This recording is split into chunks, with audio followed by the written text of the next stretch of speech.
વિસાવદર તાલુકાના પ્રેમપરા ખાતે આંગણવાડી નંબર 1 ઉપર પ્રેમપરા આંગણવાડી કેન્દ્ર 1, 2 અને 3ના આંગણવાડી કાર્યકરો બહેનો દ્વારા નારીબંધના કાર્યક્રમનું સફળ આયોજન કરવામાં આવ્યું.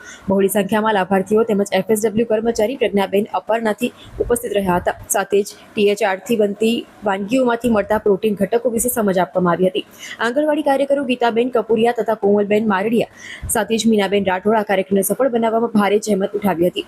કાર્યક્રમના માર્ગદર્શક ઇન્ચાર્જ CTPO પ્રજ્ઞાબેન સુખાનંદીના માર્ગદર્શન હેઠળ સફળ આયોજન કરવામાં આવ્યું હતું. મીનાબેન મોહનભાઈ આંગણવાડી કેન્દ્ર 1 પર આજે નારી વંદના અંતર્ગત આંગણવાડી કેન્દ્ર 1, 2 અને 3 સંયુક્ત કાર્યક્રમ અંતર્ગત નારી વંદના ઉત્સવમાં વાનગી નિદર્શકનું આયોજન કરવામાં આવેલું હતું, જેમાં બહોળી સંખ્યામાં લાભાર્થીઓ હાજર રહ્યા હતા. FSW બેન પણ હાજર રહ્યા હતા અને સ્તનપાન વિશે જરૂરી માર્ગદર્શન આપેલું.